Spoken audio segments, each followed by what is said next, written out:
Credit cards and easy EMIs aren't evil. They're actually brilliant. Not because they help us build wealth, but because they perfectly understand how the human brain works.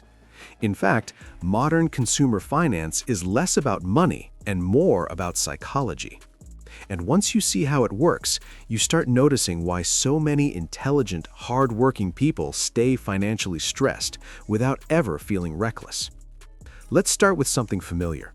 You walk into a store or browse online. You see something you want. The price feels high. Then you notice the smaller number. Only $79 per month. Zero interest EMI. No cost today. Suddenly, the decision feels lighter. Nothing about your income changed. Nothing about the product changed. Only the framing did. This is the first psychological lesson of credit cards and EMIs. Humans don't feel total cost. We feel monthly pain. A $1,500 phone feels expensive. $62 a month feels manageable. The brain is wired to avoid immediate discomfort, not future obligation. Credit systems are built around that fact. Now let's go deeper. Credit cards separate spending from consequence. When you pay cash, there's friction. You see money leaving. You feel the loss. With a card, that pain is delayed. The reward is instant. The cost arrives weeks later, emotionally muted. This delay is powerful. Studies consistently show people spend more when they don't feel immediate loss. Not because they're irresponsible, but because the brain treats delayed pain as less real. This is why credit limits often rise right when spending habits increase. Not to help you, but because you've proven you'll tolerate more future pain. Easy EMIs take this one step further. They don't ask, "Can you afford this?"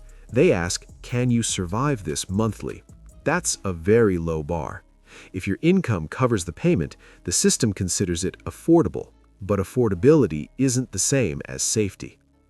Here's the psychological trap. Each EMI feels small on its own, but the brain doesn't add them together naturally. Phone EMI, car EMI, furniture EMI, subscriptions, credit card minimums. Individually reasonable, collectively heavy. And because these payments are fixed, they reduce flexibility. Not luxury, flexibility. This is where stress quietly enters. You're earning, you're paying on time, but you're boxed in. Unexpected expenses feel threatening. Job changes feel risky. Time off feels expensive. Not because you failed, but because your future income is already spoken for. Credit also teaches us something uncomfortable about identity. People rarely use credit to buy things they don't value. They use it to buy things that feel necessary to who they think they should be. A professional phone, a respectable car, a lifestyle that matches peers. Credit doesn't create desire, it accelerates it. And because everyone around us is doing the same thing, it feels normal. That's the most dangerous part. Normal doesn't mean healthy, it just means common. Over time, the psychological effect compounds. The brain adapts to higher spending levels. What once felt special becomes baseline. So new credit is needed to recreate the same feeling of comfort or progress. This isn't addiction in the dramatic sense, it's adaptation. And adaptation works fast. Wealth, on the other hand, works slowly. That mismatch explains why people can earn more every year and still feel financially tight. Now here's the key insight. Financially intelligent people don't hate credit. They understand it. They know credit isn't free money, it's future income pulled forward. They don't ask, "Is this zero interest?" They ask, "What does this commit me to?" Because every EMI is a promise your future self has to keep, and promises reduce options. That doesn't mean never using credit. It means recognizing what it teaches us. We prefer comfort now over freedom later. We underestimate cumulative obligations. We overtrust stable income. Once you see that, you stop asking how to optimize payments. You start asking how to protect margin.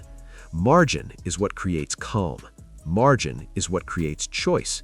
And choice is the real benefit money is supposed to give. Credit cards and EMIs aren't traps by accident. They're designed around human psychology, not human well-being. Understanding that doesn't require guilt, just awareness. Because when you understand the psychology, you stop blaming yourself and start making clearer decisions. If this helped you see money a little differently, you can subscribe to the channel.